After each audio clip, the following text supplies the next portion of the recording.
What is up, everybody? Welcome to another episode of Limited Resources. This is episode number 238.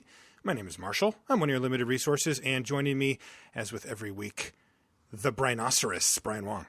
This week, Marshall said I can only have 30,000 words to talk about Journey into Nyx, and those words are... We'll start that in a second. So before we dive into to all of Brian's been a little pent up about Journey, and frankly I have too. We haven't had a chance to really talk about it because Wizards has been giving us these other sweet products like Vintage Masters and Conspiracy, and it's sort of been clouding, what it is that we're able to do with our normal stuff, in this case Journey into Nyx. And Brian and I have both been pretty pleased with the way that the advent of adding the third booster pack into the Theros block has came out, and we're gonna dive into that for this show. Before we do, of course, a quick word about our sponsor, cardkingdom.com. Great place to buy everything you need for Magic. And I saw one thing, and I should probably make sure that they still have these, but Brian, did you see on their, so they have a newsletter, and I sign up for it. It's actually a really well done newsletter. They'll even put deck lists and an article in there sometimes by our friend Jordan, and Justin Treadway will put in some cool graphics, and they put some work into that weekly letter for sure. But one thing that they came out with it that I thought was really cool is they're selling boxes that have, like, they're basically draft boxes or block boxes, however you want to call them. Right. Yeah, where you get 8 boosters of each set, or 12 boosters of each set, or something like that. But 12 basically, of each. Yeah. So everything's in the right ratio, which is really important for us drafters. Yeah. Actually, I'm showing that they're out of stock currently on them, but and I'm not surprised by that. They had them for $84.99 each, and maybe they'll get them back in. I don't want to promise anything on the show that I can't keep the promise on, but that is the thing. Theros block box. You get, like you said, you get 12 each of each of the boosters for Theros, Born of the Gods, and Journey into Nyx, which is, what better way to get some drafts going than to buy one of those. That just sounds super cool to me. So just another neat little thing that Card Kingdom does. They also, of course, ship very quickly, stand by their product, and they sell our products, which is really cool too. It's something I wanted to mention again on the show. So again, we did the Kickstarter. It's pretty much done. And so now I feel comfortable selling the sleeves, deck boxes, and playmats to the public, and they are on cardkingdom.com. So if you have been looking for those, you can find them there. I think it's a really cool opportunity to get a chance to sell these things, because a lot of people have been asking for them, and I feel like a sense of relief about finally getting them out to the world. They're not like a big money maker for us at LR or anything like that, but it is a really neat thing to feel like you're part of something, and sometimes having a deck box that says, this is how I think about Magic. This is my approach. This represents how I play this game. I think that's a really cool thing, and I'm always proud to have my sleeves and deck boxes with me when I go to draft. And it's just a cool way to get the word out about the podcast. Yeah, I like it. So anyway, cardkingdom.com, make sure you check them out. Now, we're going to be doing a crack-a-pack here, and then we're going to talk about Journey into Nyx for the duration of the show. And not just that set, of course, also the whole block and what we've been doing, because I've been drafting actually quite a bit too. I've been loving this set. I think it's not always the case, but in this case, adding all 3 sets to the draft environment has really improved it. I feel like this is better than Triple Theros or Theros Born. All right, I'm going to put you on the spot. Okay. So the baseline here, right, is that the third set often deludes things so much that you can't ever really feel like you get much of a footing in a format, and it's actually really hard to make a 3 different booster pack format work, right? Because you just can't have everything. Do you think that this one feels better because Born of the Gods was a little underwhelming as far as like changing things up or giving us anything really strong or notable? So usually the third set could go 2 different ways. It could either really kind of like reinvent the format, or it could kind of give you more of the same.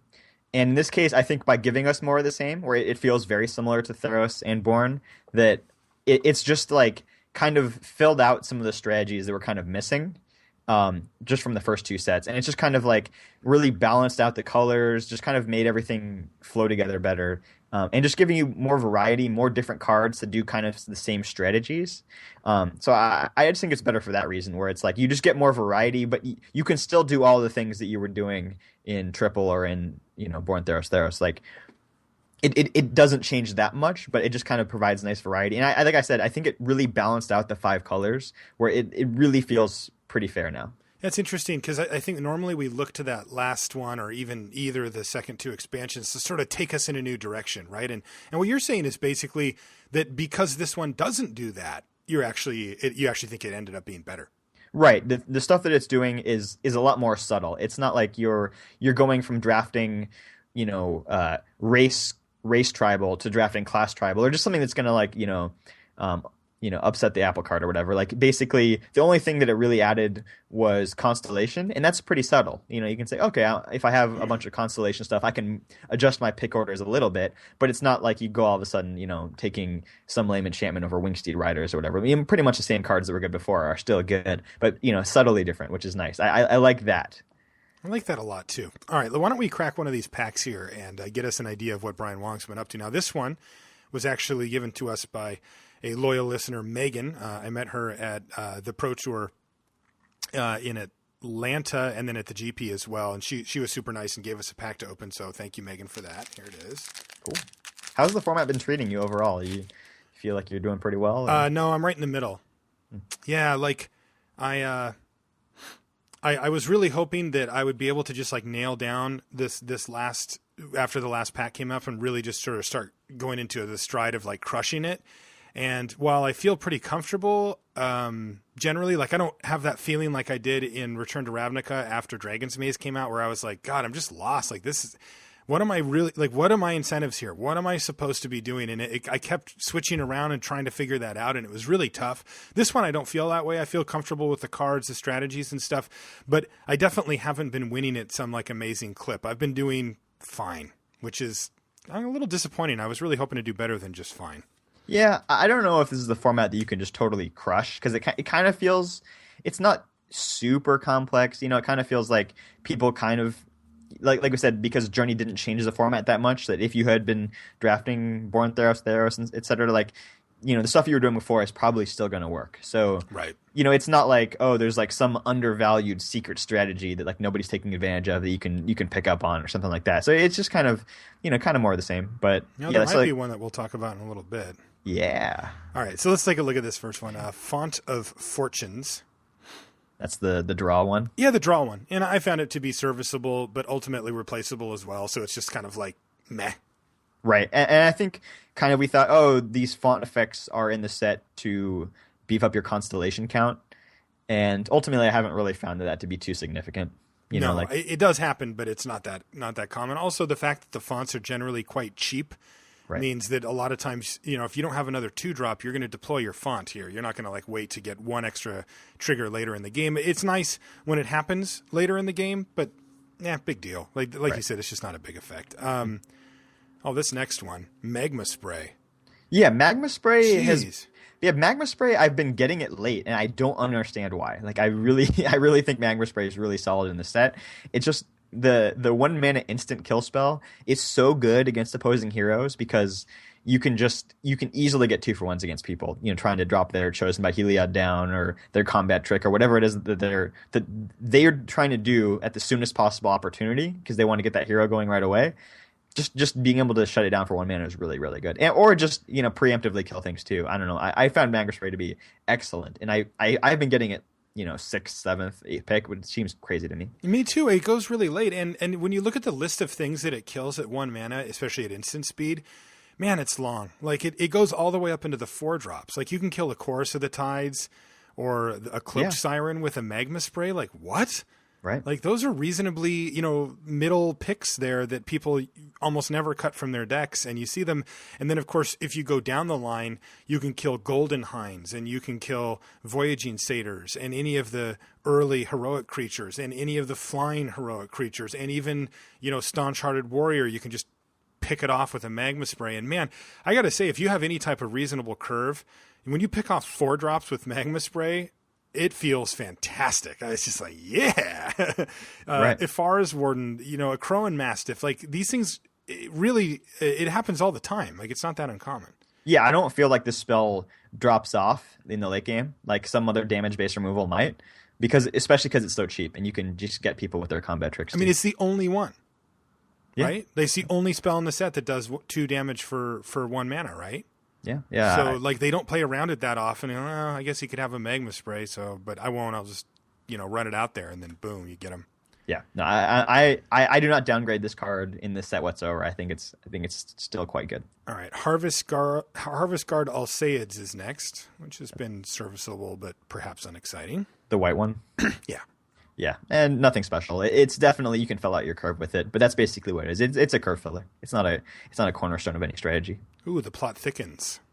Elfmer, yeah. Yeah, Golden Hind. So Yeah. I have that thing really high on my list. Yeah, this is the only green common that I would ever consider first picking. It's far and away the best green common in the set. And just, like we said before, it's just mana acceleration is so good because there's so many good things to do with your mana once you get to like the 5 and 6 mana range, and just getting there a turn earlier is great. And beating down's not bad either after the dust is settled or blocking or whatever. Returned Revelers next. No, that's a card that I only play, mostly out of my sideboard, or just if I'm really just desperate for a 2-drop. I'm playing a deck with a good late game and I just don't have other 2s, then I'll run one of these if I need to. But yeah, not really looking to play it. Right. Here's another good card. Oh, and another one I didn't put on the list, I guess because it's the same color as Magma Spray, but another 4-drop that it kills, Blade Tusk Boar. Oh yeah, Blade Tusk Boar. The boar and spray pick is a little interesting. Yeah, I want to know what your thought is on that right now. I think I would go boar. Now, if I can find another good card in the pack, I might just try to avoid the whole mess. Because those are 2 really good cards, and I do think they send signals, even though spray is not super popular. But I would put the boar with a slight edge ahead of the Magma Spray. You take boar, wheel spray. I mean, I never thought I would say that, and it won't happen. But it's more likely than I thought. I've done it, yeah. This is insane. Unbelievable, yeah. Cruel Feeding is next. I lost a game to this card, but I still don't respect it. No, I really don't want to play it. Just a combat trick that doesn't give toughness or any type of like first strike or something like that to actually make your creature win. It's just basically only works in a race, or if you're just super desperate for heroic triggering abilities. So yes. I wasn't a fan of Cutthroat Maneuver either, and I think this is significantly worse. And it's like, occasionally, like, I'll look at it when it's on my sideboard, I'm playing green-black, and I feel like maybe I just need the life gain or something like that. But even then, there's usually better stuff. Exactly. And the worst part is, too, that it's not aggressively costed for a Strive card. It's pretty standard issue for pump effects, where it costs 1 and then 2 and a color to do it again. So, like you said, it doesn't even compare favorably to its cousin. Mortal Obstinacy. That's you move the kill enchantment? Yeah, it's 1 white mana, creature gets +1/+1. I mean, I wouldn't begrudge anybody for playing this in a deck that had flying creatures in it. It's okay. Like, you can use it for that, especially if you got flying heroes. Then it's fine. Like, I'm still not like excited about it, but you can play it in that deck, and it's okay. Yeah, it's been my experience too. I was further down on it when we did the set review, but I have definitely had my Elmer get blown up by it, or maybe even I had a Humbler of Mortals killed by it once, and I was like, wow, Mortal Obstinacy indeed. But anyway, it did make me at least respect it enough to say, okay, there are scenarios, but I think that you pinpointed it flyers. Like, you need to be able to hit to make it work, because just the +1/+1 and targeting the thing just really isn't worth a card, even if you have some heroic guys. Right. The plot thickens further. Sigiled Starfish. Oh wow, yeah, Big fan. Yeah, quite possibly the best common in the set. Still, really kind of on that page. I don't like blue a lot, and I know like I just haven't really found the winning blue strategies yet. But this is definitely the best blue common and one of the best commons in the set. Yeah, we compared it to Merfolk Looter. During the set review, just not as a direct comparison, but as a way to frame it. And, I still don't think it's quite as good as Looter, but it actually has some advantages on Looter in some spots where, like, blocking is a real deal. Like, being able to block, a 2/2, 3 or 4 times in a row with your Starfish is a huge advantage over the lowly 1/1 Merfolk Looter. You don't get quite as much velocity, right? You're not tearing through your deck at quite the pace that the Looter can, but it adds up fast. Late game, it does feel, it's like tap, draw, 40% of a card or whatever. Like, it really does do a pretty good impression of looting. Yeah, and I also kind of like, if you have it in the early game, and you like ship a 7-drop or something with it, you could potentially even scry your way back into it, back into that 7-drop, in the really late game. Whereas when you have a looter, if you're playing like certain control decks, you feel like, oh man, if I discard this 7-drop, like it's just gone forever. Like that just removed one of my win conditions, and like you never have that kind of feel bad with the scryfish, which is nice. But overall, scrying is not quite as powerful as looting, but still, pretty close. And it's the card's super impressive to me, and I have to say as well that whenever I have it, I feel so much more confident about me being able to craft a game plan that's going to work, about knowing what I need, what I don't, and having that ability. It's really weird. I did a draft while I was on the road when I had 2 sigiled starfish in the draft, and I was just going off with them, and was really able just to craft. I had all the tools in the deck to deal with anything I needed to, and I could sort of make sure that I could get to them. And then the next deck I played was like red-white with like no card draw, no manipulation, nothing. And I just felt naked. I was just like, God, I'm just at the complete mercy at the top of my deck and just hoping to get there. And it's like after you've played with a starfish or two, especially when you get them both going at once, it's like, it's just, there's nothing can replace that. Yeah, I actually don't think the 3 toughness is a minor bonus. I think it's huge. Like just blocking all the bears and 2 3s and 2 4s in the set. Like I think that's huge. Like they really, really big. Pretty reasonably made starfish in 0-2. Yeah, and they didn't. So yeah, I like it. Next is, well, you just talked about it. A 7-drop you can ship to the bottom. It's Quarry Colossus. Yeah, this is a card that I always like kind of talk myself into. And then when sideboarding rolls around, I just like talk myself out of it. First man out, yeah. Yeah, exactly. Where it just feels unnecessary. And, so many white decks are aggressive, and it's kind of hard to use them there. And even if you're playing a deck like white-black, kind of grindy, that could go long, it's still not even the best thing you could do with a ton of mana, really. Like, I mean, it's really good, though. Like, I think it's one of the better things you can do with 7 mana. I mean, it definitely is a good 7-drop, but it's just still like, do I really want a 7-drop? Yeah. And the format has slowed a bit with Journey's introduction, so 7-drops are more playable than they were before. I don't know. It's okay. Like it's definitely not like this is a card that you should not be picking highly because you may get it late and you can run it, but. Yeah, like I said, don't invest a high pick in this. I just like that. It's like you put it in, and really what you're saying is, well, if my opponent doesn't really do anything, then this card's good. And then you play game 1 and you're like, crap, they're doing something. Out he goes. Exactly. Yeah, it feels better in my mind than it is in like actuality. Yeah, it's still 7, like you said. Next card, Dakra Mystic. I still haven't had a chance to play with this card, which is kind of unbelievable. That is shocking. Yeah, I mean, I've been blue a fair amount of time. Like I said, it hasn't been super successful for me, but I just haven't gotten one of these Mystics at a point in the draft when I would actually pick it up. I think it's a pretty decent card. It is, yeah. I've played with it multiple times now, and it's a decent card.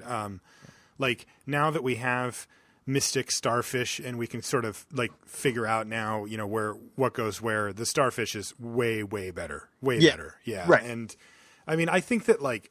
When we did the set review, I had major concerns about Dakra Mystic, about it being a 1/1 for 1, which I was really unimpressed with, and about the fact that you have to pay a blue mana to make it work, which sort of can set you back on your curve, and about the fact that it is symmetrical in a lot of ways. I mean, you get to control who gets what when, so you do get a pretty nice advantage there, but like you're still investing the card of the Mystic itself. You're still investing the mana turn after turn, and your opponent's just like, I'll take a random land every once in a while. Like, and there's also times when you don't know. Like if you play it on turn 2, on turn 1, and then you go to activate it on turn 2 or turn 3, and your opponent hasn't missed a land drop yet, and you reveal like decent spell for you, land for them. Like, how do you know that they're not just like, oh, please God, right? Like, I need that land more than anything, right? And so, I definitely still have concerns about it. It did get bumped up a notch for me after having played with it. I felt like I was able to control things a little bit better than I anticipated. But that being said, like it pales in comparison to the Sigil Starfish for me. Yeah, and for me, I think that has more to do with the Starfish exceeding expectations than it has to do with the Mystic kind of failing in them. True. Because I think the Mystic is perfectly acceptable, and like if I'm playing blue, it's my pool, I'm definitely playing it. But yeah, the Starfish, turned out to be the best blue common in the set, which I don't think we had it pegged as. So. No, we had it in that ballpark, though. Yeah, for sure. Yeah. Hey, look, another 4-mana creature that dies to Magma Spray. This one is Forgeborn Oreads. Forgeborn Oreads is pretty sweet, though. Man, we've got Magma Spray, Blade Tuskboar, and Forgeborn Oreads. The red in this pack is insane. Yeah, they definitely did a really good job of, in this set, making 1 toughness creatures, valuable. There's so many good ones just, all through all 3 sets, just like the little Death Touch guys or Vaporkins or Dacra Mystic or, Golden Hind or whatever. There's always just good stuff to kill with the Forgeborn Oreads. Or you just use them to finish off something after combat, and you're never that sad to play a 4-mana 4/2. That's a decent deal. Yeah. And maybe value going forward. Yeah, really, really good card. Man, if you had Spray versus Boar versus Oreads... Yeah, this is getting complicated. Yeah, geez. I know what I take. I just take Starfish out of that. Sure. I know that those aren't on the that wasn't on the table, so it's more of a joke, but... Yeah, if I'm going to rank those 3 red cards, I think I would go Oreads 1, Boar 2, Spray 3, but I think it's very tight. Yeah, if I switched, Magma Spray above Boar, you wouldn't, flip out on me, no. Right? I think you could realistically have those cards in any order, but that's just my personal preference. But I think it's very close. Okay. Well, actually, we have a rare, but we've also got a foil, so I'll read that one first. It's another nice one too. It's Colossal Heroics. Ooh. Yeah, and this card has really performed well for me. Yeah. 2 in a green, 1 in a green Strive, and it's Savage Surge. So creatures get the ones that gets targeted gets a +2/+2 and untap. Yeah, it just triples the blow up potential of Savage Surge. Right. And it's just so realistic to get to 5 mana and be able to do this on 2 things, and it happens pretty consistently in green decks as well, which don't tend to be super aggressive and do tend to have some form of mana ramp with a Golden Hind or a Voyaging Satyr or a Font or whatever. And you can get to 7 pretty cleanly in green and fire this off on 3 things. And how the hell is your opponent supposed to interact with that combat step, Oh, yeah. It's extremely hard for them to play around it because it either just means, if you're attacking them, it just means, blocking nothing or just, blocking one thing that's kind of bad. Or you just, you swing in, maybe they take the damage. Then they're going to not crack back on you. It's right. It's just so hard for them to totally play around it. And frequently, green is, I think, most commonly paired with blue. So if you're playing green, popularly, yeah. Yeah, so if you're playing green blue, you send in with your 2 things. They're going to put you on, Horizon Chimera or the 3 mana or the 4 mana 3/2 Flash Flyer. They're going to put you on something like that, right? It's so hard for them to play around Colossal Heroics there. So when they crack back on you and you untap with both and just eat their team, that's game over. Yeah, and I love the fact that they can't block and they can't attack, right? It's right. Okay, so they're not playing Magic anymore. Yeah. And a lot of it's through threat of activation too, which I think is fantastic. I've had scenarios where I had a Colossal Heroics and I used it in game 1 and got, good value out of it or whatever. And then in game 3, I make an attack that basically can only be Colossal Heroics. I had it too. And I just watch my opponent, and it's what is my opponent supposed to do? He's just looking at me great. So now you have this, and I have to make some crappy block just to try to play around it on some level, right? Yeah. And even then, he's taking a bunch of extra damage, and I have blockers back for my turn. The card's really, really excellent. Really one of the best combat tricks that they put in this set. Yeah, a lot of these Strive tricks are, even if you know your opponent has it, there's really not a lot you can do about it. Right. Our rare is Aegis of the Gods. That's the 1 and a white 2/1, and it says you have hexproof. It's an enchantment creature, human soldier. About as good as you would expect. It's a bear, perfectly playable. Yeah. Pretty equivalent to a traveling philosopher. So not a card we're going to pick highly. But I'm actually super happy that we didn't get some stupid, ridiculous rare in this pack, because this is one of the best Crack-A-Packs we've ever had. This is Colossal Heroics, Forgeborn Oread. Maybe Dacra Mystic, Starfish for sure, Blade Tuskboar, Golden Hind, and Magma Spray. All right. Yeah, so the first thing you see is there's those 3 red cards that I said were very equivalent to each other. Mm-hmm. We have the Starfish in blue, which with the Mystic, but I don't think the presence of the Mystic would dissuade you from picking Starfish. Agree. And then there's the 2 green cards, the Heroics and the Golden Hind. Yes. I don't know where I stand on Heroics versus Golden Hind. I think I know where my default stance for sure is with Golden Hind. It just asks so much less, right? It's just like always good, basically. Colossal Heroics definitely has a higher ceiling than Golden Hind does, and that matters. That would be something I would consider for sure. But like, I can play Golden Hind in just like a blue-green stuff deck. I mean, I can play Colossal Heroics there too, but I mean, Colossal Heroics really shines in like green-white, where you're getting counters and all this other stuff, and it can just be like a complete game ender. Golden Hind, I have it higher than Colossal Heroics, like if you want to go by pick order. But man, like you could definitely flip me either one of these as a pack one, pick one, and I'd be like, sure. Yeah. So there's a couple of like schools of thought you could take with this pack. You could take the Starfish and just say, okay, like the red and green players can kind of like fight each other for all those cards.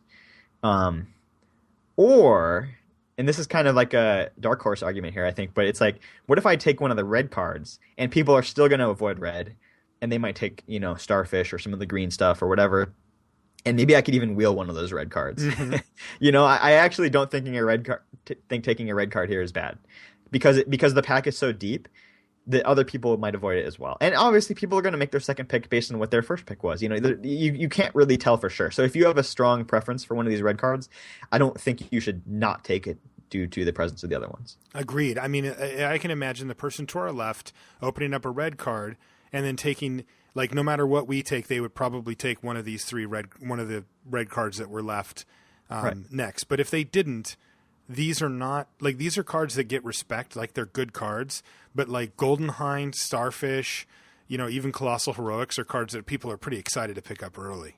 Yeah, so I think I'm actually taking the Forgeborn Oreads here, and I'm hoping to wheel one of the red cards.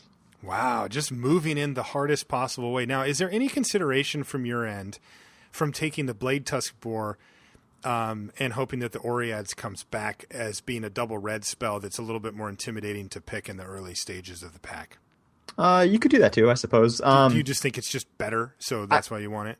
For me, I don't really consider the double mana cost versus single mana cost unless I think that single mana cost card is splashable. Mm-hmm. And I wouldn't consider any of the cards in this pack splashable. Like, you don't splash Elfmer, you don't splash Magma Spray, and you don't really splash Starfish. So to me, that doesn't really change the argument. Okay.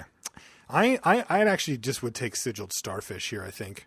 I think that's a pretty safe pick. Yeah, for me, it's between the Starfish and the Golden Hind. Yeah. Those are just two premium cards. I think I could take either one. I'd lean towards the Starfish just because, like, I tend to use the argument about, passing to my left as more of a tiebreaker than like a decision maker. It's maybe a tiebreaker plus level of involvement. I don't really know how to express that exactly, but it's not like I'm more along the lines of what you're saying, Brian, where it's like, let's say that we both decide that Forgeborn Oreads is clearly the most powerful card in this pack, right? I am just taking it. Right. It's in my deck. I'm taking it. We're done. But that's not clear here. Obviously, like Starfish, Golden Hind, Oreads, Magma Spray, Blade Tusk Boar, Heroics are all. I mean, I could blind pick any one of these and be pretty content with that. Right. That said, I think if we're going to talk about tiebreakers, taking the one really good blue card, we are shipping a Mystic, but that's not a big deal. And leaving the people to our left to fight it out for green and for red means that I can look for like black cards, in pack 2, or, I can maybe hedge a little bit and take some white or black cards, out of this pack, and thinking that I might get hooked up on it later. Cause I mean, really the next, 3 or 4 picks are going to be red and green cards for our opponents. I mean, if they're in heavy white, they might take the Aegis of the Gods or the Quarry Colossus, or, the Harvest Guard Alseids, but like none of these are exciting compared to these cards that we're shipping.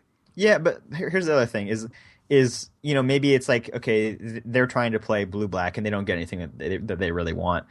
They manage to take like one red card. Like you can force somebody out of that pick like pretty easily. Oh, like, yeah, for sure. Sometimes you just take a card because you need a card. But I mean, at that point in the pack, we're almost on the other side of the table again. Yeah, it's kind of insane, right? Right. So it's such a deep pack. Yeah, this is a pack that I think has 6 defensible first pick arguments. So.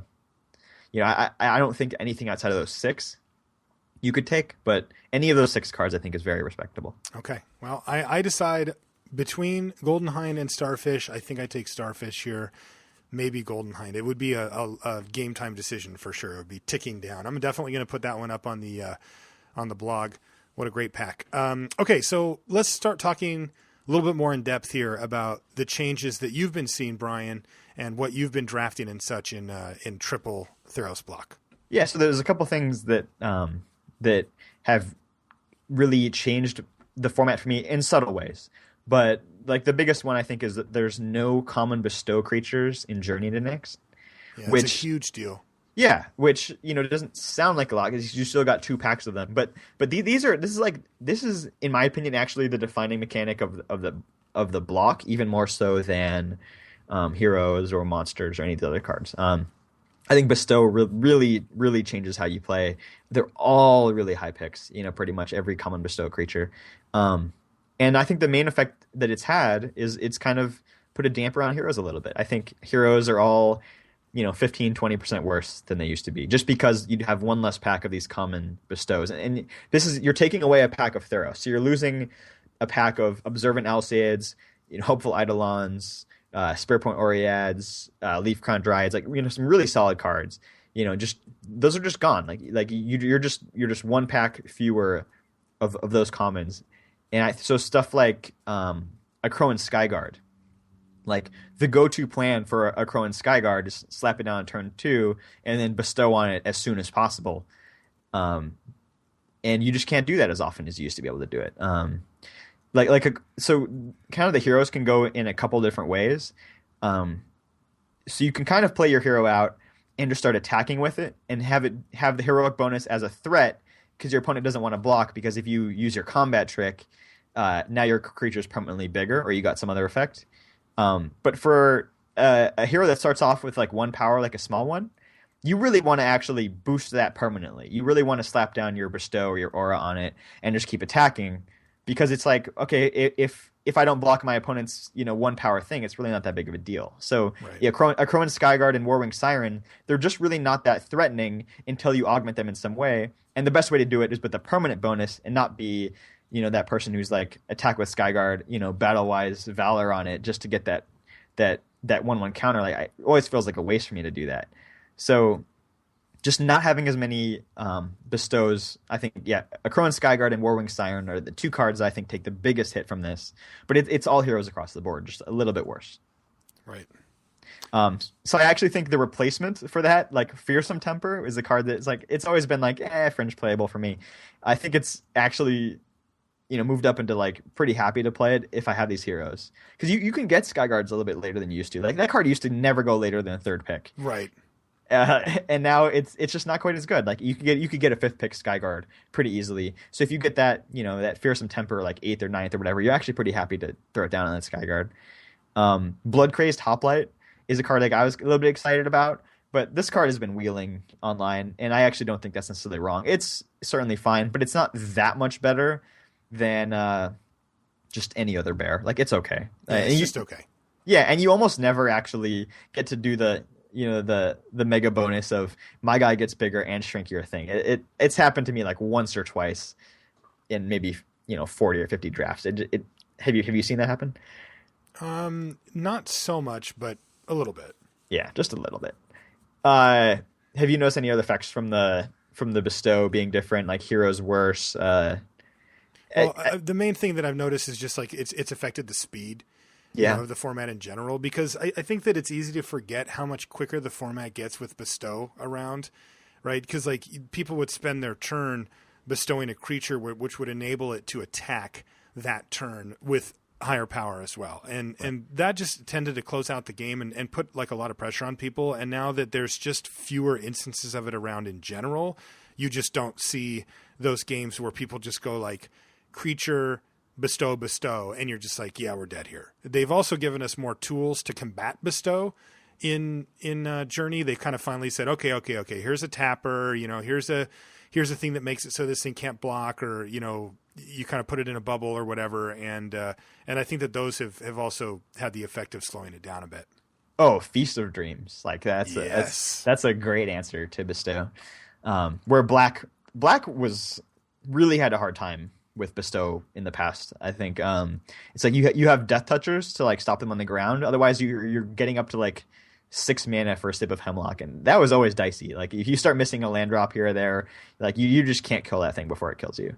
Exactly. Yeah, so Feast of Dreams is great against that. But I think but like the bestows we already have are even higher picks than they used to be now, just because like if you want it in your deck, and what deck doesn't, you're gonna have to use a super high pick to get them. It's because you had just one fewer pack of it, or like the uncommon ones like Spire Spine is just like very first pickable, really high pick. Yeah, Spire Spine's been beating down super hard.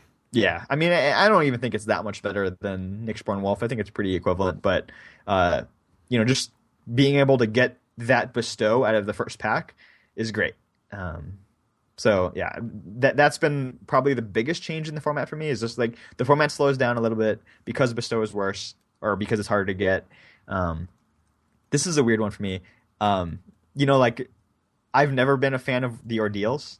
Right. You and I both. Yeah, I just always felt them very risky. I've probably played more Ordeals in full block than I have in the first two sets combined. Okay, explain that one.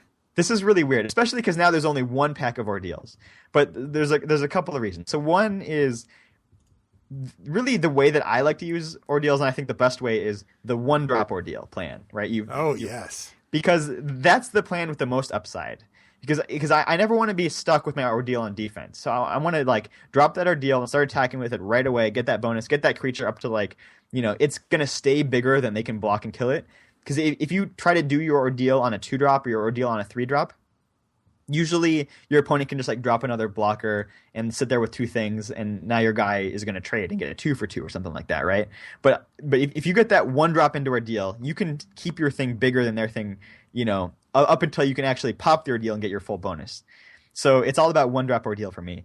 And you just got better 1-drops now. Like you have Satyr Hoplite, which is like awesome. I really like Satyr Hoplite. And then you should have like some like semi-respectable ones, like Renowned Weaver. You can kind of put that in any deck without feeling too bad about it. Legonaban Trailblazer. It's like even if I'm like aggressive or defensive, you can kind of put that card in. It's okay, and it's a pretty decent target for an Ordeal. Or even like the blue mana 1/1 unblockable thing. Like it's not the worst. Whereas before, if you want to play the 1-drop Ordeal plan, you're looking at like Asphodel Wanderer and the 1 mana 1/2 in blue, Triton Shore Thief, and Yoked Ox. Like those cards are bad. Like I just don't want those cards in my deck ever. Right. So if you wanted to do the 1-drop Ordeal plan, which a lot of people were on, people were putting Asphodel Wanderers and Triton Shore Thieves and Yoked Oxes in their deck, and it's just like such a big punishment if you don't draw the Ordeal, as you had to draw that lousy card. Now it's like if you draw your Satyr Hoplite or Renowned Weaver, you don't feel that bad. So like I can get the upside easier. The other thing is that the Ordeals now come in pack 3, which is like, I know that my deck is perfectly equipped to like make this or to maximize the Ordeal. Whereas before, it's like, oh, maybe you see the Ordeal in pack 1 and you take it and you kind of hope it's going to work out. And then it turns out like the best targets in your deck are like maybe like 2 Vapor Can or something like that. It's not even that exciting. So I just don't want to be stuck casting my Ordeals on like vanilla creatures. It's the worst. I want to have either heroes that get lots of +1/+1 counters so I can pop the Ordeal like right away, like the green ones, or I want to have 1-drops. And it's like, if I get the Ordeal in pack 3, I'm ready. I can look at my deck and say, okay, I don't need any additional picks to know that this Ordeal is going to work in my deck. I don't have to play it suboptimally. Whereas before, yeah, you might have to like take that Ordeal before you know if it's going to be good, and it might be stuck in your board or just stuck being suboptimal. So like that for me is the biggest thing is I know this is an Ordeal deck. I'm going to take that Ordeal very highly now. That's interesting. But I mean, how good is the deck without the Ordeal? Fine, but like I like Satyr Hoplite, and an Ordeal is one of the best things to cast on a Satyr Hoplite. I wanted to ask you about Satyr Hoplite, actually, a quick diversion there. I was drafting on Magic Online a couple days ago, and it went 14th. Yeah. Like, does that offend you? Like, I haven't really... Like, I have lost to the card a little bit, but it hasn't been that bad. Like, I thought the card was going to be better than it has proven to be. Yeah, I think it just depends on what you're pairing it with. Red-white is really the only home where Satyr Hoplite is excellent. If you pair it with,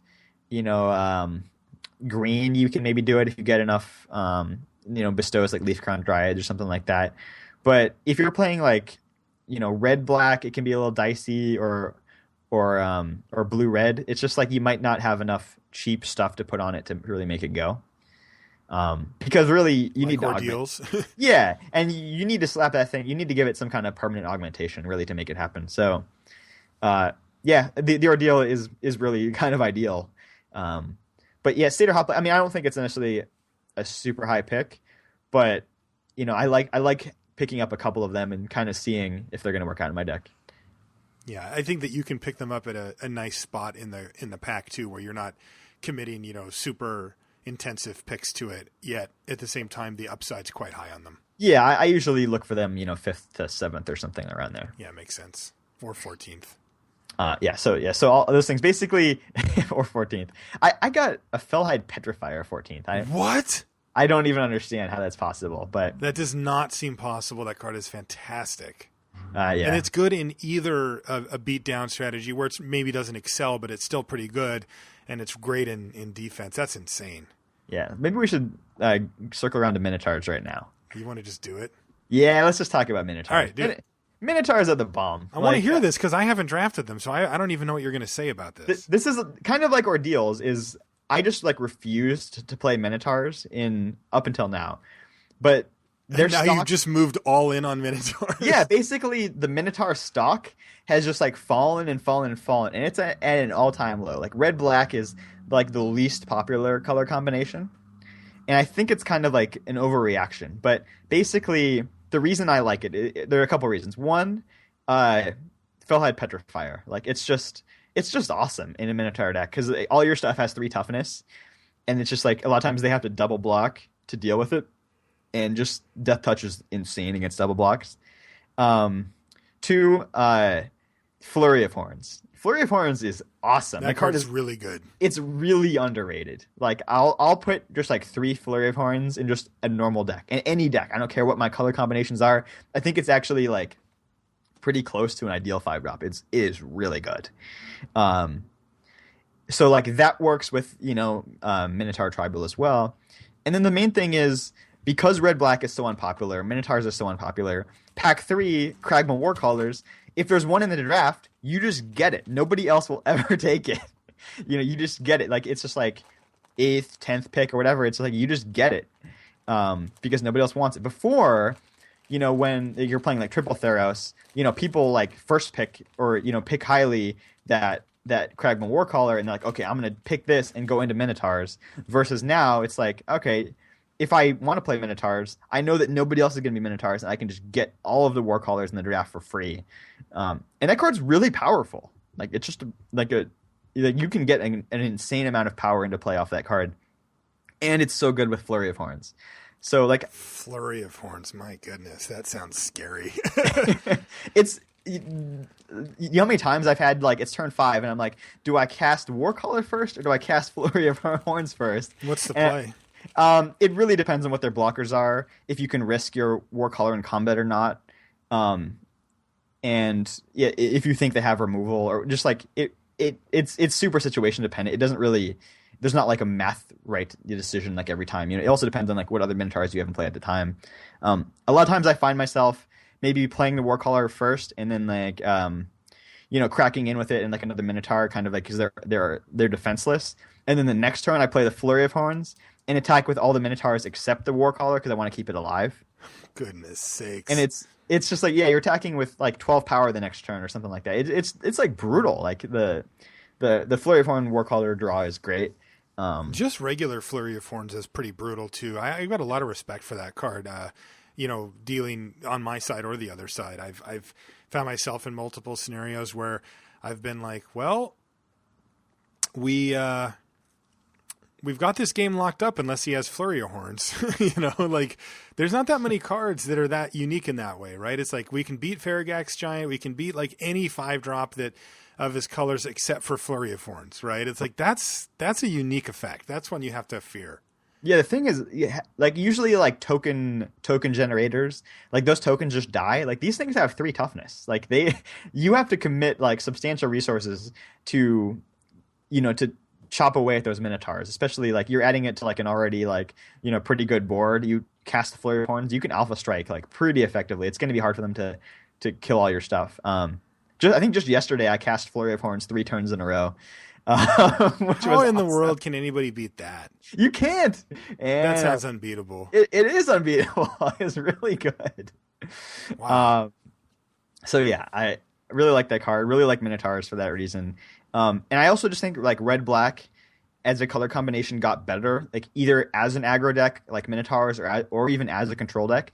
I think like red black control used to be like completely unplayable because it just like you were just so weak against bestow. It's like because the bestow is kind of like card advantage and also just making like a really big threat, and they would get their stuff out of range of your damage spells, and then your like hard removal was like so expensive and clunky that you couldn't even afford to have that much of it in your deck. And now, and also like asphyxiate is not a good answer to bestow because usually people put bestow and then attack. Right. So it's like putting like so much pressure on your 1/1 death touch creatures to get the job done that if your opponent was backing up their bestow with any kind of removal and they could just kill your death touch things, like it was just really hard for you in that situation. And now there's one less pack of bestow, which helps you out. It puts less pressure on your removal, but also you got Feast of Dreams, which is just like the best answer to a huge bestow. Outside of like rare like Silence of the Believers or whatever. Like this is great. It's a really good answer. It feels like even more powerful than like Voyage's End or something like that. It's just really really good answer to break up that big Voltron. So like I feel actually comfortable playing red black in a long game, whereas before I just felt like eventually my opponent's going to do something big that I can't stop. But yeah, so like when I play Minotaurs, I don't take bad Minotaurs over good non-Minotaur cards. Yeah, like you're not taking like Fellhide Brawlers over like decent removal spells or something. Right, exactly. And usually my deck ends up with maybe 2 Flurry of Horns, a Kragma Warcaller, a Fellhide Petrifier, and then depending on the rest of my deck, maybe it's like Kragma Butchers. I'm happy to run those in any deck. A Borderland Minotaur or a Fanatic of Mogus or something like that. I'm not like I'm not like 13 Minotaurs or anything crazy. I'm usually like 5, 6, 7 Minotaurs, something like that, because I don't want to play the bad ones really. But it's just is it always red black? Like you have to keep yourself in a situation to be able to play the Kragma Warcallers, or yeah, I mean there's just not enough. Basically, the 2 Minotaurs that really give you big bonus for being Minotaurs are the Petrifier and the Warcaller. So if you're not playing black, you can't really do it. But there's not enough actual just base black Minotaurs to do only black. So it's you really are red black. But yeah, I've been winning a lot with my deck. It's probably been my most successful deck so far. It's kind of weird. Even some like really bad ones I've had have been winning just on the strength of either Petrifier or Warcaller just completely flipping the game on my opponent.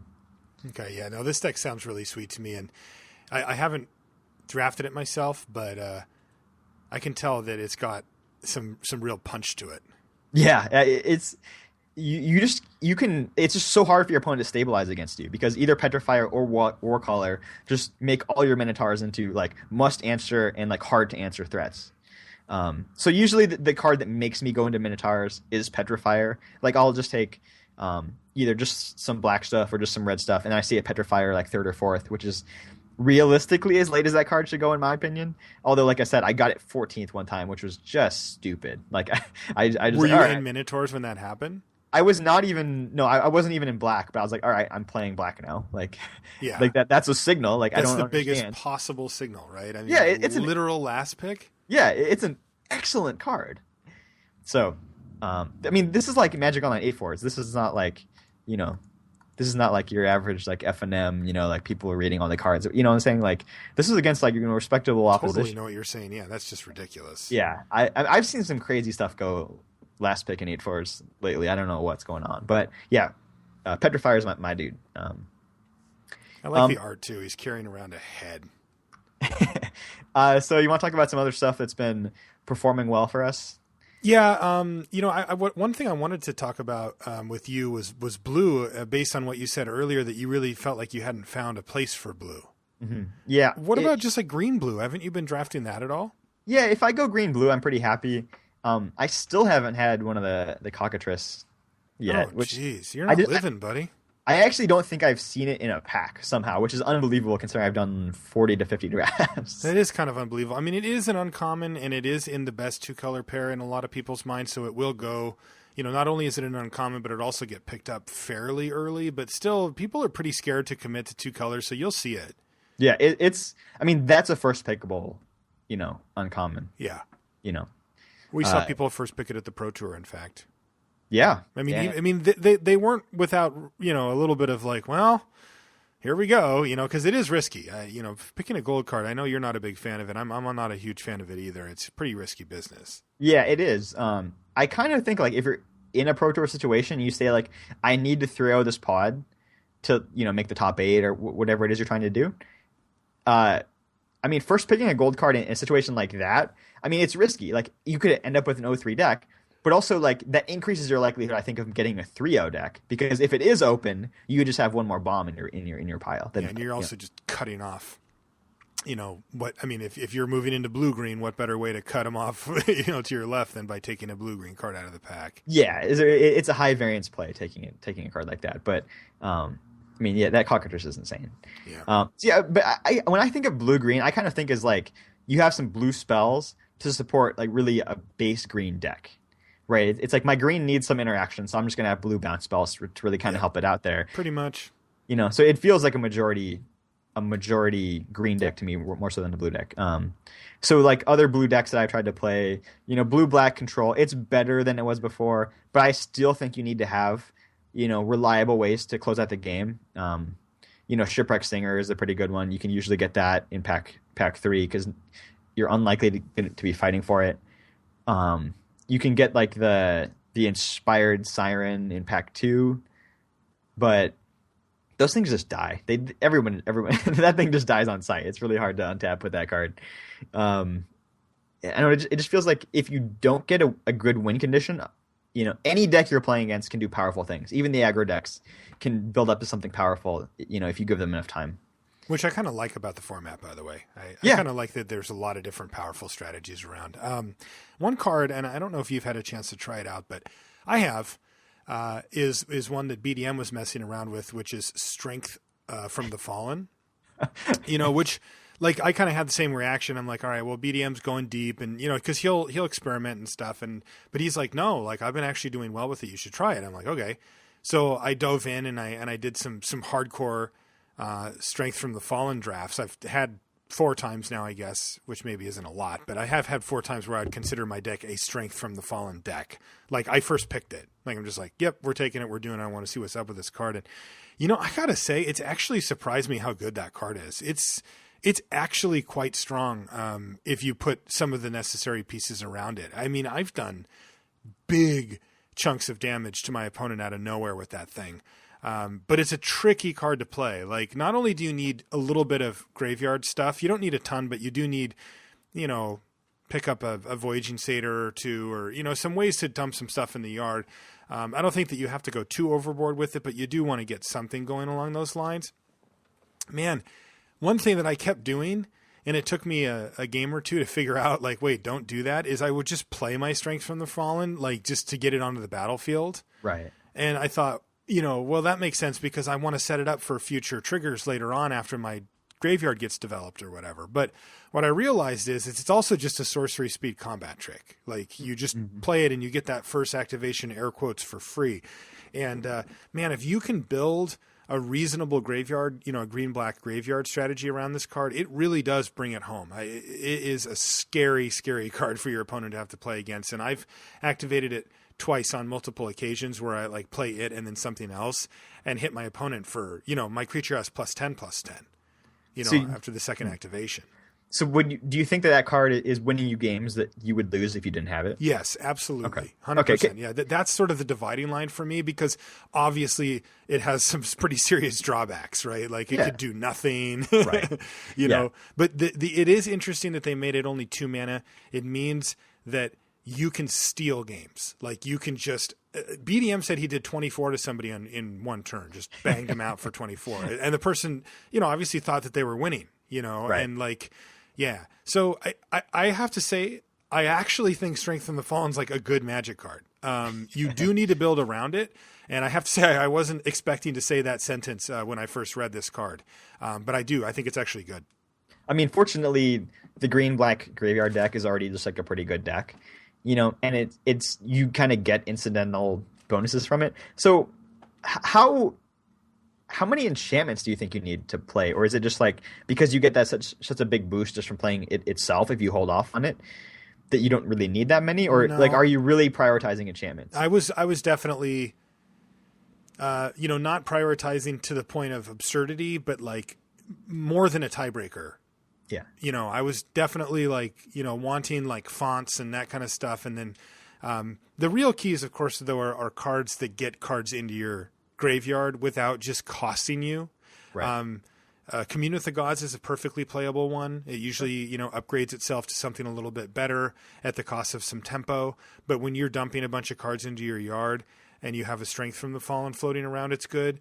Farika's Mender becomes an absolute just absurdly good card in this deck because you're already dumping stuff in the yard and it can find Strength from the Fallen, or not find it can get it back.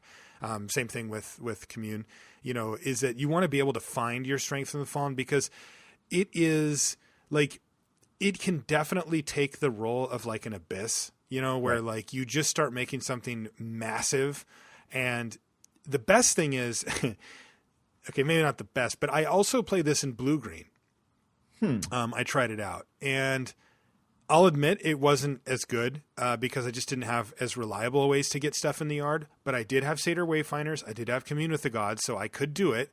And I had flyers. Yeah, Like you get Vaporkin. flyers. Yeah. And Or- just 4 mana flyers or whatever. Or like Whitewater Knights. Yeah. That would probably be excellent. I mean, really, probably the card that would put me into that deck I could see, like if you and BDM were saying that it's legit, and I believe you guys, it's just Nyx Weaver. Like Nyx Weaver Yes. seems like it really seems like it does everything you want because it is an enchantment and it fills your yard with like very little effort. So I mean that seems to me ideal. That yes, agree. Would take as many Nyx Weavers as I could possibly get. But yeah, that one really surprised me. I thought it would be more of like a cute one, but this one, it actually reminds me a little bit of like Spider Spawning, where I'm like, God, this is actually kind of good. Like this isn't just screwing around and like whatever. Like this, you can win games with this. It feels like that. Where, look, is it the ideal strategy in the format? Absolutely not. And I don't think that Spider Spawning necessarily was either. It was very risky to draft that deck back in Innistrad. If you got it all together, it was very strong. This one kind of feels like that, where like, like I wouldn't recommend first picking Strength from the Fallen, but I would definitely, like if I opened one and I took a green card, I would be like, okay, if I wheel that, like things are going to happen here, Sure. and I'm gonna hedge in that direction because it definitely has made the cut for me. Now, I do have one funny story. I mean, it's not that funny. It's very short, but I had a Strength from the Fallen deck. But it was exceptionally dirtily, like it just didn't do much. And I combined it with a ramp deck that Owen Turtonwell drafted at the PT, where it was like, or at the GP, which was like 3 or 4 4-mana accelerators. So like 2 Market Festivals and a Peregrination, and then like 8 drops, like of all Right. colors. Like he just went off. And so I had, that kind of thing, like ramp spells. And then I also was like, well, I'll put Strength of the Fallen in here too. And I'll like make 2 different kind of decks work or whatever. And I kept a hand that was Strength from the Fallen, Crufix's Insight, Market Festival. And my opponent goes Mountain Satyr Hoplite, and I'm like, no. oh. And he he put the red Ordeal on it. Right. Did not win that one. I was No. like, yeah. And I felt like it was justice though, because like I always advocate for not playing decks like the one I did for that reason, where it's like, yes, it is a card that does things, but it doesn't affect the board. And I always feel like people overlook that. And I tend not to, but my hand was just like, well, I hope he's not doing anything too fast. I was on the play, I thought, and he just like completely destroyed me. And I felt like, yeah, I deserve that one. I haven't played it enough to really go deep on it, but the Market Festival deck has worked out for me kind of more than I thought it would as well. Is that right? Yeah, man, you want to tap with Market Festival and your opponent like isn't crushing you, like it's really hard for them to win. Yeah, it really is. Especially, I the thing I always look to do on the sort of the next level Market Festival plan is to make sure that I have like an Interpret the Signs or Thassa's Bounty or some, Right. just blowout card draw spell so that I can just fuel up my hand in case I've sort of ran out of gas after I cast my Market Festival.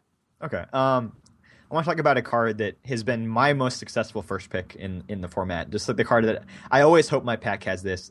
Mogus's Warhound. Oh, that's your boy? This is the card that if I first pick a Mogus's Warhound, I say, all right, I know exactly what I want to do, and I think this is going to help me get there. But it's basically, you have to go hard with the aggro because it's just not that good if you're not playing an aggressive deck. It's just like the drawback it has to attack every turn is like really significant. The body that falls off if you're not aggressive is pretty kind of worthless because it's just going to attack into their team and die if you're kind of in a stalemated game. So to really maximize it is like you want to be attacking with all your stuff every turn anyways. So basically I want to go red, white, or red, black. And it's just excellent in either one of those, especially you play the red, black, aggressive Minotaur type deck. But it's, even better in red, white when you have the white heroes, the Skyguard, the Wingsteed, and that kind of stuff to put it on. But it's just, like I said, you get one less pack of Bestow. So if you get one of these really good uncommon ones, that can kind of like put you ahead of the curve already. And because Skyguards are going later than they ever have, now you got a great target. And this, turn 2 Skyguard, turn 3, Bestow Warhound is, very difficult to beat. Yeah, that's GG. Yeah, excellent draw. So yeah, that card for me has been, probably my favorite, non-rare in the set so far. Not necessarily because I think it's the most powerful or the best one, just the one that that I know how to draft it the best. It's just like it's going to make me do a thing that maybe I was kind of leaning away from doing anyways, but it just kind of started me off in that direction and is very powerful on its own. Yeah, that does. The card is very straightforward. I rated it as the best of that cycle when I wrote the column for it. It just seemed the most straightforward. Right. And it had its drawback. They all have drawbacks, but it seemed to be the least. Plus, I don't really care what else it says. If it says 2 in a red, +2/+2, Bestow, I'm just in. Yeah. Just to touch on the rest of the cycle real quick. The Spire Spine and the Warhound are, I think, definitely the best two. Then easily. Easily the best two. I think probably the worst one is Crystalline Nautilus. Yeah, it's been I'm not going to call it a disappointment because I had it pinned that way. Yeah. I you know what? Screw it. I'm getting on my soapbox. So I told you, not you, Brian, but the world. I got some flack when I wrote my column about this because they're like, but you can put it on your opponent's creatures and then target them and all this stuff. And I was like, yeah, that's cute, but that's really not going to come up that often in a real game. So I chose to downplay that a lot in the column. They're like, you didn't even talk about this much. And because I gave it a sentence or something. Right. Because in my mind, I'm like, that's magic, maybe not magical Christmas land, but that's stretching it a bit. I'm going to give my opponent a huge creature for a turn to just hit me with, and then I finally get to kill their thing.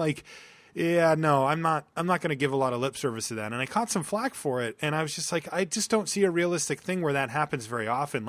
Obviously it's a play that you want to keep in mind, but it's not why they made this card. Right. And as it's turned out, damn right. You just don't see that happen very often. Yeah. The whole cycle, you almost never put on their creatures.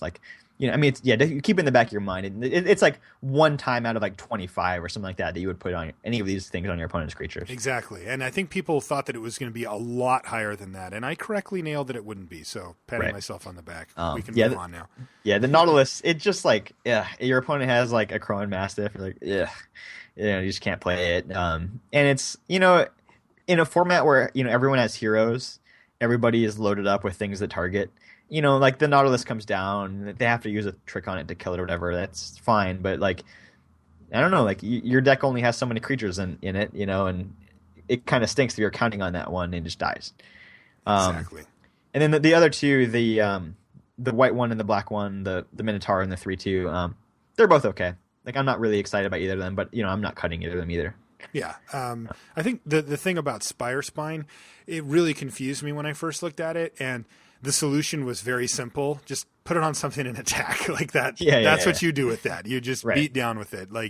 And then all of a sudden all your problems are solved and your opponent's dead pretty quick. Yeah. And the nice thing about the Spire Spine is when it falls off, your opponent can attack something into it and make it die, but it's really unlikely that their creature will not also die.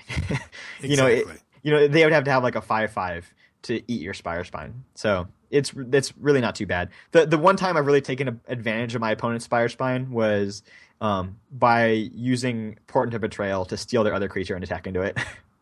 Oh, that's sweet. That's pretty nasty. Like I'm like staring at my board and I'm like, gosh, this is like kind of bad situation. And I see that I'm like, oh, okay. I actually managed that on stream, which is pretty great. It was a pretty fun play. So a couple other cards I wanted to talk about real quick that have been overperforming for me a little bit. One of them is Dreadbringer Lampads. And Rich Grr. I can't even look at that without thinking of that. I know, it's really awful. I'm going to have nightmares about that. But it's a poor man's Whitewater Naiad. It's like it kind of makes something unblockable, and it has 4 power, and it is an enchantment. And like it's not nearly as good as Whitewater Naiads. But if you're in an aggressive deck, it's less likely to want to block. If you're not blocking, it functions pretty similarly. So, I kind of look at the Lampads as, I'm playing like white-black enchantments or whatever. I can easily put one of these in my deck and not feel bad about it. Or, it's not a great Magic card. It's a late pick. I can have one of these in my sideboard, and if I know that my opponent is going to be a control deck, I bring it in because, if I don't need to block with it, it's a pretty great evasive card. Like, it either like making itself unblockable or making something else unblockable. It does work offensively, like no doubt. Yeah, and it has that bestow feel too, where like it does something to turn you play it, that it results in your opponent taking damage. Usually, right. You give something else intimidate and battle. And the weird part about intimidate also is it gets a little confusing sometimes, right? Because like sometimes you're like, oh, my black Dreadbringer Lampads gives my green thing intimidate, so now I'll block with my black creature, but it's like, no, it has intimidate, right? Yeah. And I always get screwed up on that, and I have to make sure I'm like, wait a minute, so what can, okay, this is what can block that, and actually sort that out, because, sometimes, like you said, they're playing, like, something, they share a color with you, but often they also don't share a color with you, and you can sort of pick and choose what you want to be able to get through where they can't block it. Yeah, it's really unlikely that they share both of their colors with both of your colors, But the key is you don't want to be sharing black so that you can get the actual Lampads through. Oh yeah, sure.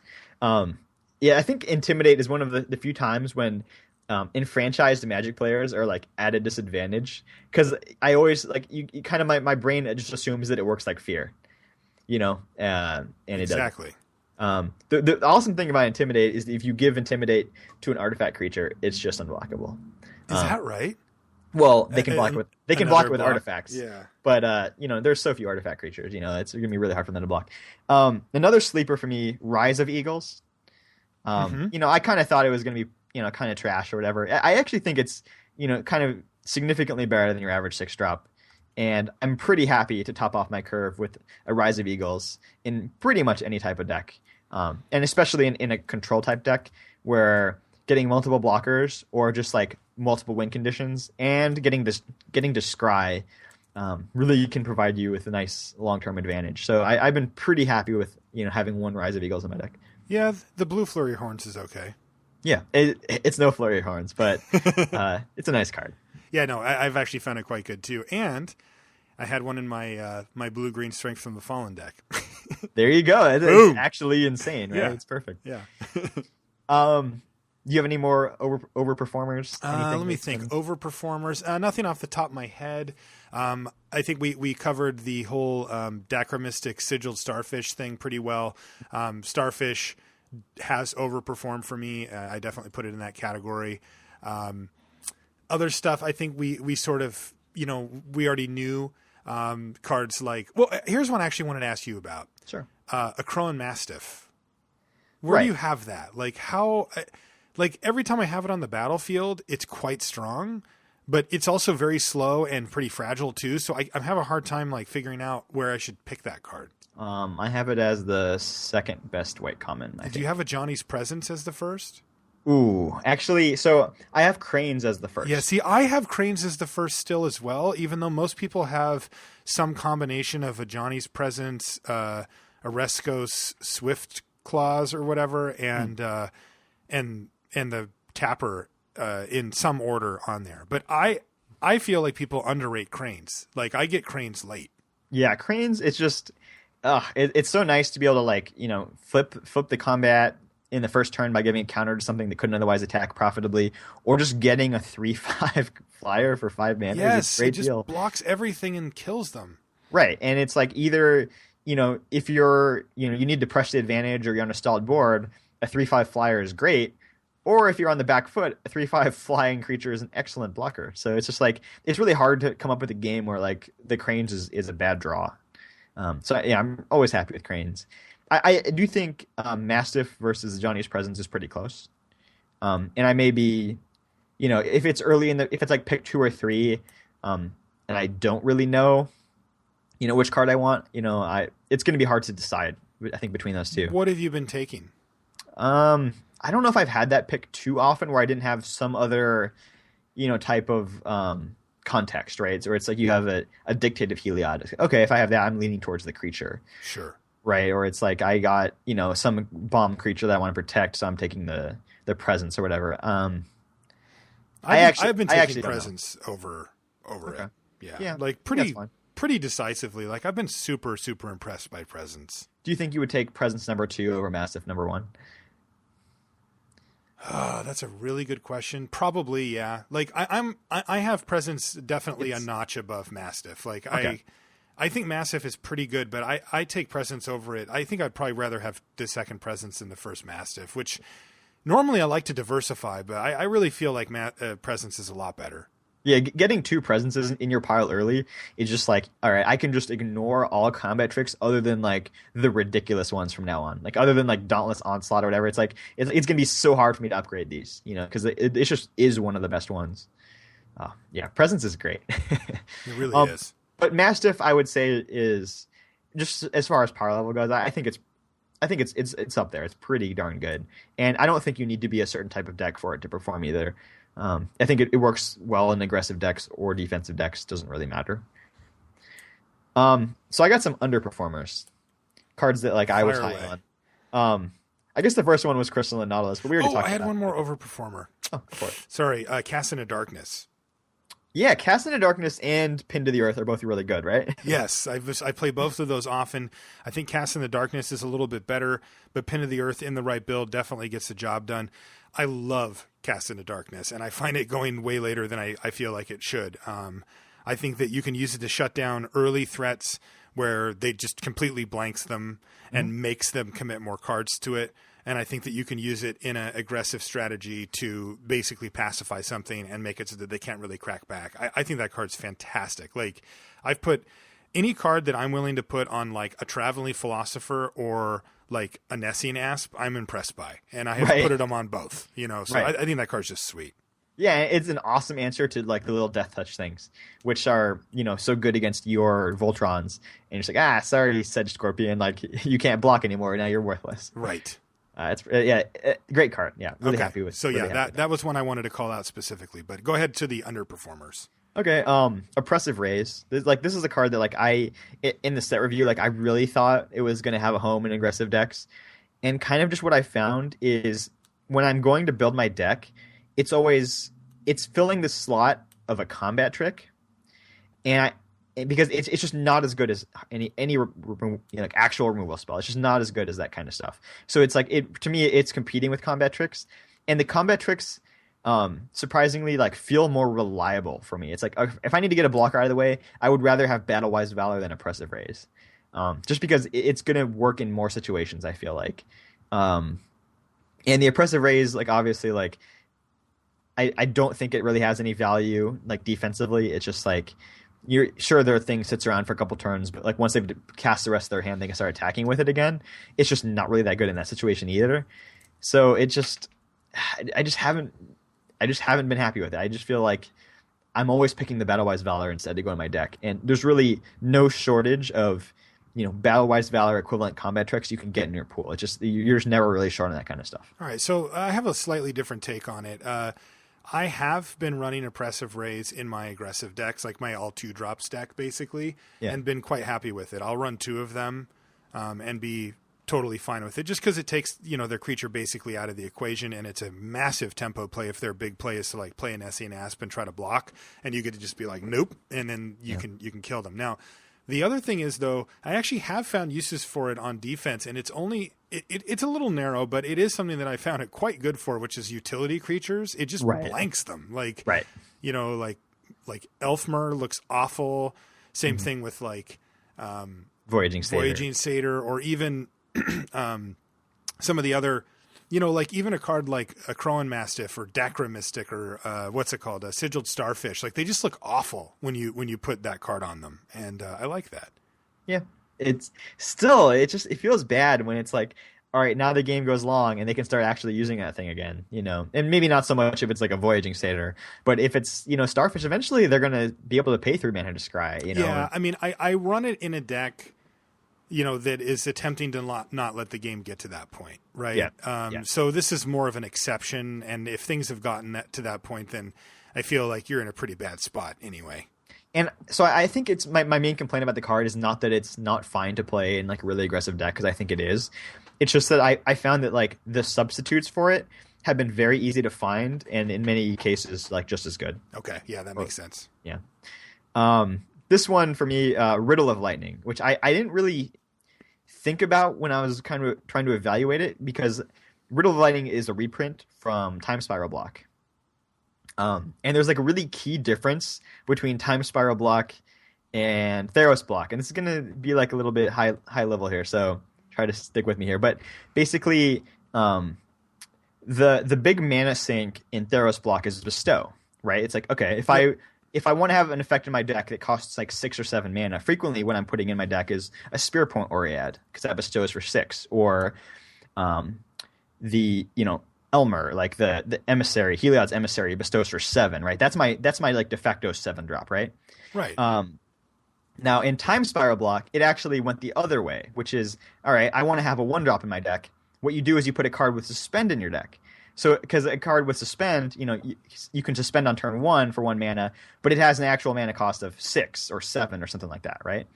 So it goes the other way, so basically in Theros Block, I have plenty of stuff to do with lots of mana, but none of my cards have a high converted mana cost. And in Time Spiral Block, I have lots of cards to do with little mana, but all my cards have high converted mana cost. So it's just because of that, like Riddle of Lightning, like even though both formats may be similar speed or whatever, just Riddle of Lightning is just way worse in this, because I frequently, when I put it, I'm building my deck and I look at Riddle of Lightning and it's my only card that costs 5 or more. It's the most expensive. Yeah. And it's like, geez, like if I'm spending, 5 mana to deal 3 damage with Riddle of Lightning, I'm really unhappy about that. Like that's just not worth putting in your deck. That's crazy. I never thought of it like that. I definitely noted it about the bestow, but like thinking of it even in terms of like monstrosity, which is another mana sink that we have in the format, like that's the same problem. Yeah, exactly. It's just like just the mechanics that have gone in the same set of like really hampered Riddle of Lightning. It's like, and like I'm kind of not playing that many 6 or 7 drops, cards that actually cost that much, in the top right corner. So you just kind of lose the ability to like kill 4 and 5 toughness stuff reliably, and you definitely lose the ability to like randomly deal 6 or 7 damage like as a miracle at your opponent's face. So it's just without those, it just makes it a lot worse. So Riddle of Lightning to me is like, you can play it, and in some decks, occasionally you're going to have the deck that has the what's that 6-minute draw spell that's actually good. Interpret the Signs. Yeah, Interpret the Signs. You're going to have that, and you're going to have the Rise of Eagles. And you're going to have maybe, some Prescient Chimeras, or like, in a red-blue deck, maybe you're actually going to have enough, expensive stuff to make it good, and kind of the cards around it to make it, get to that point in the game, and you want to keep that advantage. And you have some scry bonus effects or whatever you have to make it good. But it's just like, man, you're playing like red-white or red-black aggro. Like Riddle of Lightning is pretty bad. So that's the thing is like, I kind of came into the set kind of defaulting like, oh, it was good in that set. It feels like the same kind of speed. It's going to be good in this set. And it's just not. There's a lot of key differences. But the main one is just, I just don't have expensive cards in my deck anymore. And if you don't have it, it's not good. Right. Okay. Yeah, that's a really good point. I mean, it's an uncommon, so you don't see it that much. But that's good to know for when you do, because it seems like a perfectly good card, at least on the surface. Yeah, I had high hopes for it. Kind of relive that nostalgia from Time Spiral, and it's just not there. It's so much worse. Any cards for you that have been big disappointments? I mean, the problem is that there's been a lot. Like I've already played this a lot, so like I can't remember what I want, what I thought was going to be good. But I don't know. I mean, some of the stuff that like I was hoping that Dacra Mystic would be sweet, and it's kind of not. Definitely some of the Strive cards have been pretty mediocre. Like I found aerial formation to be just sort of fine, where I thought maybe that would be, overrunish, where it's like, oh, oops, I won, type situation. And it's just not. One that's really taken a fall for me is Hubris. Oh, yeah. And Yeah. is that just because it keeps resetting their bestow, or? Yes, that's the main thing. And also, like, it doesn't work. Like, sometimes you get value, right? Like, sometimes it's like pin to the earth that thing on turn 2, right? And then, like, it takes it out of the equation. And then you hubris it later when their 2-drop doesn't matter, and you get your pin to the earth back, and then you put it on to something big. Like, you can do some neat stuff with the card. But what I've realized is that Hubris is actually just much better at targeting your stuff than it is at targeting theirs. And that's not something I'm really that interested in.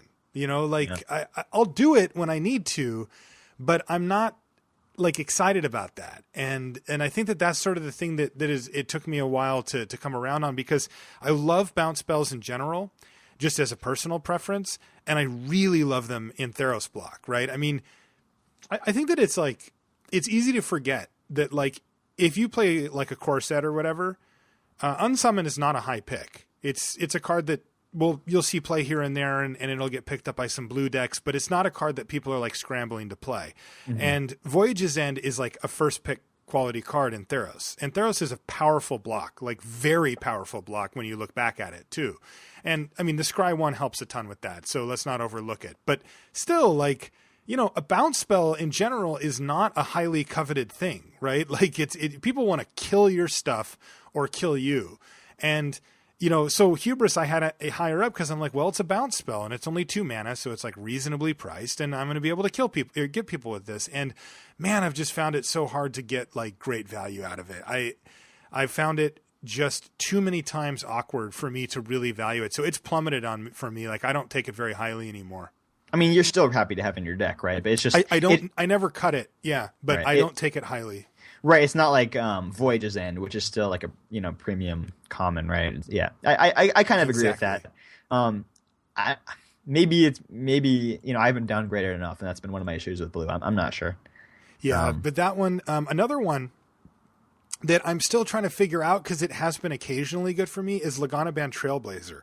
Yeah. Right? Like, this card should be good, I think, but, man, they go late, and you just don't play them that much, right? It's just not a card that really matters, in game in and game out when you're playing in this block. So I guess it's just not that good.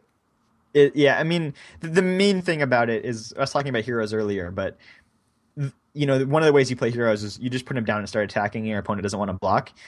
And it doesn't work with an 0-4. Right. Like, I'm never going to block my opponent's 0-4. I remember when you said that when we were doing the thing, and I'm like, yeah, he's right about that. Not a lot of incentive to, you don't get threat of activation on an 0-4. That's for damn sure. I mean, I've actually attacked with Laganaban Trailblazers a fair amount, because it's like, all right, my opponent's going to figure out that I have a Johnny's Presence in my hand anyways, and right. I'm attacking with all 3 things here. Yeah, totally. But it's like there's really not a lot of downside. And if they let it through, I might be able to hit them for 2 damage or whatever. Sure. Yeah.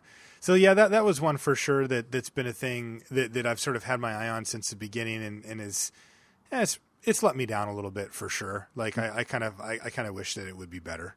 Yeah. Can I give a quick tournament report about my PTQ? Yeah. I haven't actually heard this. Okay. So I went up to Vancouver, and this was actually the first PTQ I played in this season for various reasons.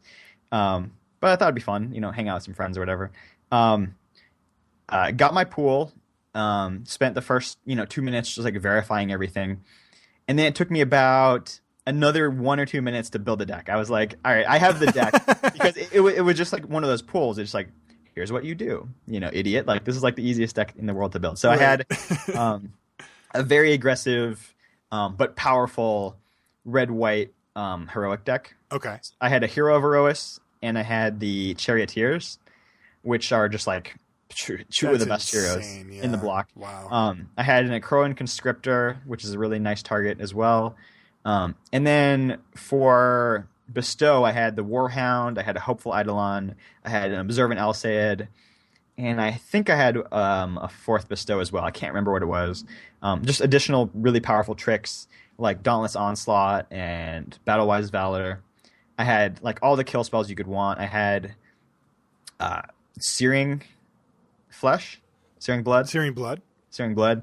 I had Lightning Strike. I had Magma Spray. So I had like the 1, 2, 3 or whatever. Wow, that's really good. I think I had a Divine Verdict, and then my deck went all the way up to 7 for Spawn of Thraxes.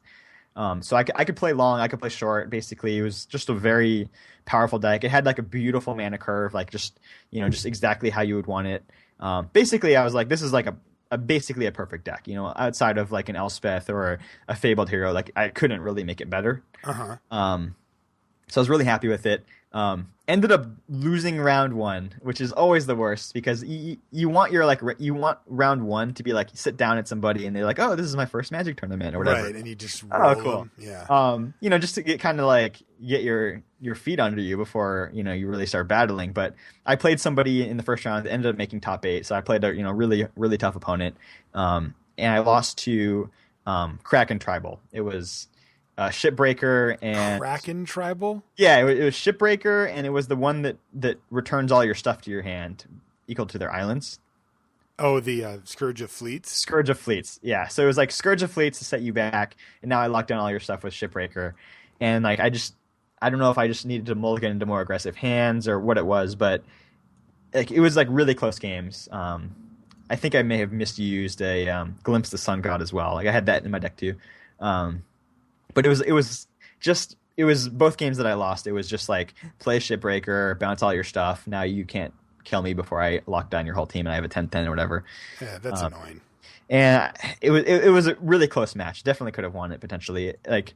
So then I fight back. I win my next 5 rounds, including 7 games that would have knocked me out of the tournament. I had my back to the wall like all day. Right, it's 2 losses and you're out basically. So I won a lot of do or dies. My deck was really, really. It was an awesome deck. Like I was super happy with it. It sounds sweet, and you like that, right? Where you're not afraid to be aggressive and sealed if the deck's there. No. I think if you can build a deck in sealed that is doing something that most people can't, you should do that. I think a lot of people are scared to play aggressive decks in sealed because they feel like they're going to run up against bombs that they can't beat, and that the format's going to be slower than what they're trying to do, and they think that they're going to run into people playing a bunch of defensive decks basically. Yeah, I mean, unfortunately, I felt pretty equipped to just go toe to toe with almost anybody, given that I had. I had my own dragon, I had a Crone Conscriptor, I had Glimpse of Sun God. I had ways to close out a game that even if my opponent plays something really powerful. And then, so get to round 7. Probably could have mulliganed my 7-card hand. I mean, I got to play Observant Alseid on my turn 2 Hero of Erois on turn 4. Like, it was like pretty good. So I had 5-5 going. Eventually, my opponent, got their own creature big enough to block me. And I didn't draw a way to punch through. I kind of, got my opponent down to 5, and I just kind of like sat around until I died. It was a little land heavy hand, so maybe I shouldn't have done that. I don't know. And then I just like lose the Heartbreaker in game 3. Ask my opponent like, you want to give me a draw? Because I got paired up, which is and my opponent could have given me the draw there, but he said he had friends in the tournament who were still alive, and he wanted to try to get some wins, which I would never begrudge anybody for wanting to play the game out rather than. What would the draw have done for you? It would have given me an outside chance at top 8. Okay. Based on tiebreakers, but your tiebreakers are usually very bad when you lose round 1. Right. So that's why I didn't. Although were yours bad because your opponent ripped off a bunch of wins and top 8'd, or? I was in 13th place going into round 7, so okay. But it was better than a loss. I think I double mulled in game 3. I was like, hey, you want to draw? Because he had asked to draw at the start of the match. Gotcha. So I didn't get it. Ended up winning round 8, got 10th place, whatever. It like the whole day, like I just felt like I was just like fighting for my life the entire day. Like I did not face a mulligan until round 8, like not a single mulligan. Every single game, my opponent was like competent and doing stuff. God, that's annoying. Which is just like you just want like a free win every now and then, you know? Yeah. And it's like, I have to do this the hard way. Like I'm mulliganing, I'm like, faced with all these hard decisions, and it's like, geez, it's like my opponent's like, throwing, 5, 6, 7 spells at me every single game, and I have to fight through it every time. It was just daunting. And eventually, I think if I had played and mulliganed and did everything perfectly, I could have made top 8, which is really all you can ask for, But yes, it's nice to have a little help along the way, and I just didn't get it, So I can't complain, and definitely given the strength of my deck, I can't say I was unlucky or anything like that. Definitely, like, the tools were there for me. But, just that other aspect of luck, which is, I like to win some free games here and there. I just didn't get a single free win. Yeah, those are something that are becoming less and less common, and I think that like shows like ours and the advent of videos and more strategy sites and stuff like that has made your average Magic player significantly better than they were even just a few years ago. Mm-hmm. But yeah, it was fun. Got to meet a lot of cool listeners up in Vancouver. It was a really good time. I was really happy I played, even though I did not make top 8, which was sad. But did you use your sleeves? Of course, I used my sleeves. Yeah, buddy. Yeah. And my round 2 opponent recognized my voice. But didn't really know what the podcast was. He watched the set review on YouTube, and said, "Oh, you're way smarter than Marshall." Yeah, I mean, I'm in an unfortunate seat for that. Like, I have to set you up to make you look smart, and some people take that as me being dumb. Okay. That's not how I take it. I can live with it. Yeah, I don't mind. I like making you look good. All right. Well, I feel bad to end the show on a low note, but bottom line is 10th place, need to play better. I've got a high note to end the show on. Oh, okay. So the limited resources cube. If you're not aware of this, it is a free cube that you can draft on Magic Online. It's a cube that was built by Usman Jamil of the Third Power podcast, along with David Stewart and myself and a couple others. And I actually, it's my account that the cards are in, but the person who really runs it is our friend Asturial, right? Dave Stewart. He's the one he's the guy, right? He's the one that you'll see behind the scenes on all of this stuff. But I've got, and this is really cool because he's East Coast. He lives in, is it Toronto? He's going to be mad at me, but it's over there. And that means that the West Coasters, it's a little bit awkward with time zones because remember, these guys are hosting these drafts and donating their time to the limited resources community because they love it, right? Because just out of the kindness of their heart, they're not getting paid. I don't pay them for it. They're doing it because they want to, and they want to help develop Magic Online community and the limited resources community. And I just like, they're so helpful with that. We've got a new one. We've got Hans. His name is Mr. Lee. He's going to be running them from the West Coast. I think he's going to do his first one Saturday at 12. I don't know. 12 maybe Eastern. He put CEST. What does that mean? I don't know. I don't either. Central Eastern. Anyway, take a look though. He will be posting on the LR Twitter page. On the LR Cube Twitter feed, which is at LR Cube. When he's going live with it. Again, they're free. If you have a Magic Online account, we trade you the cards to use for the draft. The draft is done off of Magic Online. The actual matches are played on Magic Online, and then the cards are traded back. And that's how it works. And it's a really great way to just try it out, to get a feel for it, and to draft what's ultimately a really fun cube. So thanks to him and, of course, Asturial as well. I'm going to be nominating him for the Community Cup this year.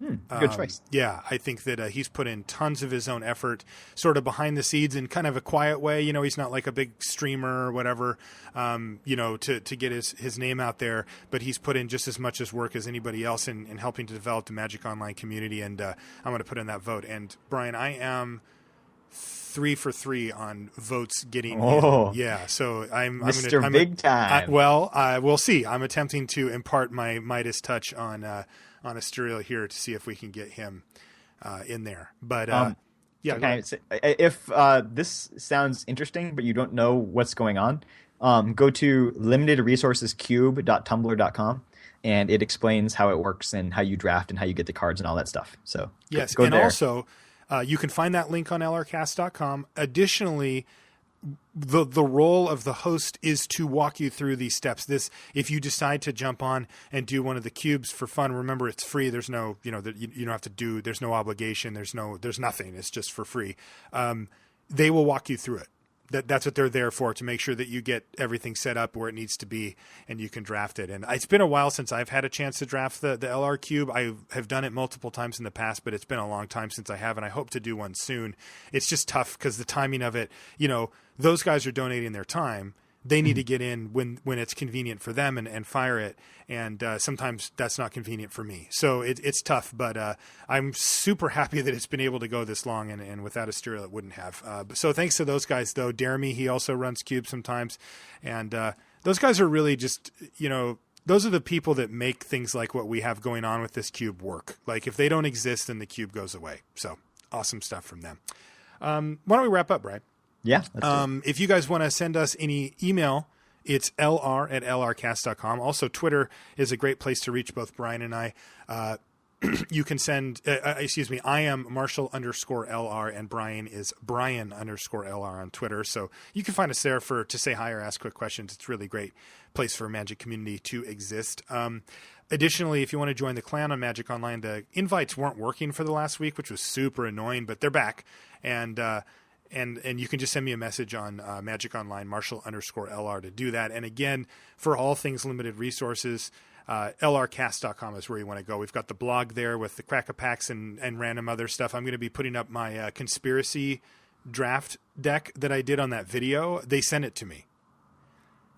Now that the set's out, because we had to give all the cards back when we did the video because it wasn't released and we were under NDA, but they sent it to me in the mail now, which I thought was really cool of the guys down at Wizards to save the decks and send them out like that. And I'm going to put a picture of the deck that I drafted just to get an idea for what it was that I was rocking when we were doing the conspiracy video. So and you got a box too, right? You bet I did, buddy. And I got a play mat and a thing. Yeah, you should have negotiated for more. One box. Yeah, right. Jeez. Do you know who I am? I'm Marshall Sutcliffe. I'll have my agent do that. How about that? Good idea. That's you, by the way. Just FYI. I thought I was your secretary. I'm always answering your email, so I mean. That's true. All right, guys. Thanks, as always, for listening to Limited Resources, and we'll talk to you next week. We've got an APB to arrest on a Marshall Sutcliffe, 292. Suspect is a Caucasian male, approximately 7 feet tall, 320 pounds, brown hair, brown eyes. I think I've never actually looked that closely. Suspect was last seen drafting on Magic Online. Suspect is armed with a Strength from the Fallen. Repeat, suspect is armed with Strength from the Fallen. Suspect likely mentally disturbed. Risk of violence to himself and others. Please be advised. Approach with caution. Suspect has several known aliases, including Marshall Buttcliffe, Marsh Gas, the Mortician, One-Headed Giant, Lord of the Onion Rings, Pukalele, the Human Mulligan, Mr. Big Time, Public Frenemy #1, the Colossus of Edmonds, Snuggie, the Vast Mast of Podcast, Heroes Resolve, props to anyone who figures out what that means, the Calling Station, Old Unfaithful, and Hey Snulligan Man.